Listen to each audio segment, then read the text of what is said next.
سلام به روزی دیگر از قرنطینه. برای صبحانه آماده اید؟ من همیشه عادت دارم بعد از بیدار شدن یک کاپ قهوه بنوشم. نمیتونم مستقیم بعد بلند شدن از خواب صبحونه بخورم. تقریبا دیگه نوعی روتین شده که بهش عادت کردم. همسرم هم به همین شکل. من صبحونه‌مو در کنار سبزیجات تازه بسیار دوست دارم. سعی میکنم هر روز یه مدل سبزیجات مختلف رو با صبحونه‌ام آماده بکنم. برای امروز بلوبری، گوجه فرنگی گیلاسی، لوبیا سبز تازه و مقداری جوانه غلات سرو میکنم. گوجه گیلاسی سرخ شده رو خیلی دوست دارم، مخصوصا اگه با تخم مرغ باشه. کلا من عاشق همه مدل گوجه فرنگیم، ولی گوجه فرنگی رو نمیدونم چرا همسر و پسرم دوست ندارن. معمولا مردا بیشتر گوجه فرنگی رو دوست ندارن، رابطه خوبی باهاش ندارن، نمیدونم چرا. یه حقیقتی رو اگه بخوام بهتون بگم، سلیقه غذایی من با پسر و همسرم کاملا متفاوته، مشرق با مغرب. مثلا هرچی که من دوست دارم اونا دوست ندارن، هرچی هم که اونا دوست دارن من دوست ندارم. ولی بعضی وقتا این یه خوبی میتونه باشه، بعضی موقع هم دردسر میشه. به هر حال ما دیگه بهش عادت کردیم. معمولا ما فقط در شبانه روز 2 وعده غذایی داریم، صبحانه و شام. ما ناهار نمیخوریم، فقط اسنک میان روز میخوریم. از شروع قرنطینه کلا به این مدل عادت کردیم، حالا هم که شده بخشی از زندگیمون. فکر کنم یکی از دلایلش همین دیر از خواب بلند شدن قرنطینه باشه. البته خوشحال میشم اگه بدونم بقیه هم یه جورایی مثل من شدن. معمولا آدما همیشه تو هر کاری دوست دارن تنها نباشن. مثلا دوست نداریم تو زندگیمون فکر کنیم که فقط ما تنها یه نفر هستیم که این مدلی هستیم. البته فکر کنم این حالت آدما به خاطر اینه که طبیعتاً ما موجودات اجتماعی هستیم، همیشه دنبال شریک جرم میگردیم. برای همینم وقتی که ما توی شرایطی هستیم ما میبینیم بقیه هم مثل ما هستن و ما فقط تنها نیستیم، خواه نخواه یه احساس خیلی خوبی بهمون دست میده وقتی حس میکنیم که تنها نیستیم. معمولا وقتی که میگن تو تنها نیستی یه جمله امیدوار کننده ایه، انگار مشکلات آدم آسون تر میکنه.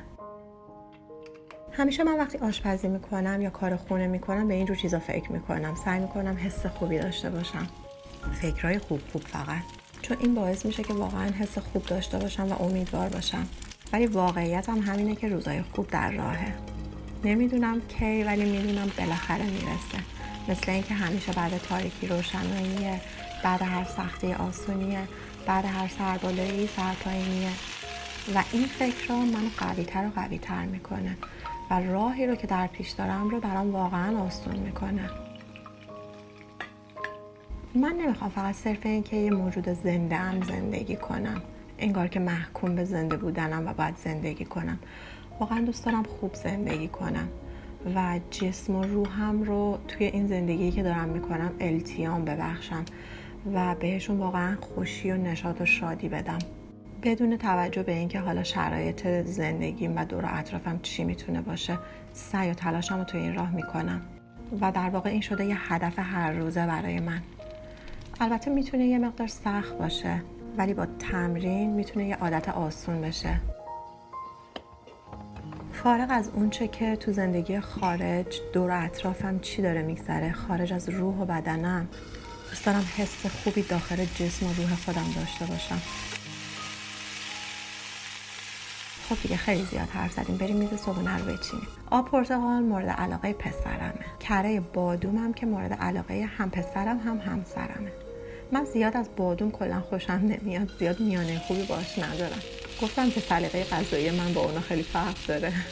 کره بادوم زمینی بازم مورد علاقه من خیلی نیست، ولی مورد علاقه پسرم و همسرمه. قدم به قدم بشقابا رو آماده کنیم. این مدلی هستش که من معمولا صبحونه رو هر روز آماده میکنم. یکی از سبزیجاتی که خیلی عاشقشم جوانه‌های انواع غلاته. خوشبختانه این مورد علاقه هممون هستش. و واقعا هم جوانه غلات فوق‌العاده سالم و عالی و خوش‌طعمه.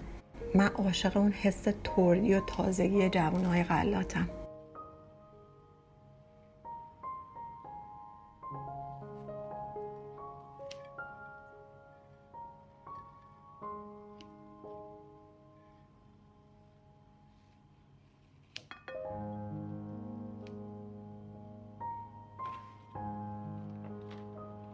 البته ته اینا رو دور نمیندازم، سعی میکنم یه بار دیگه هم نگرشون دارم تا رشد کنم.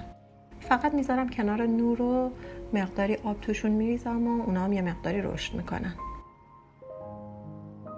من خیلی دوست ندارم میوه های تازه برای صبحونه بخورم، ولی چون خب تازه و سالم هستن و میوه خوبه، خودم مجبور میکنم که مقداری بخورم.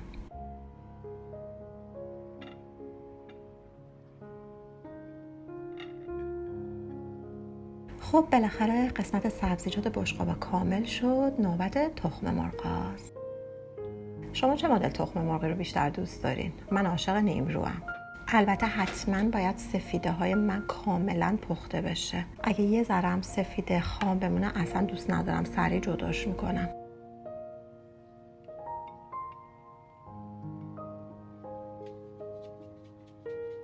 برای ادویه هم که پاپریکا میزنم، بعضی موقع ها فلفل سیاه پرک شده میزنم. البته اینم بگم که من عاشق اینم که دور تخم مرغم سفیده هاش تدیگی بشه. فکر کنم خیلی اینجوری دوست دارن. معمولا من دوست دارم تخم مرغامو با شعله بالا نیمرو کنم. چقدر حرف در رابطه با تخم مرغا شد.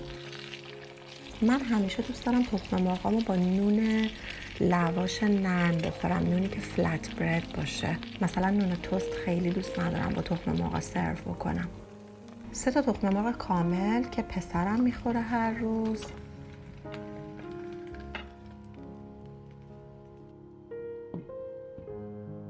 سه تا سفیده و یه زرده هم برای همسرمه. منم 2 تا سفیده و یه زرده میخورم. خب دیگه وقت سرو صبحونه رسیده.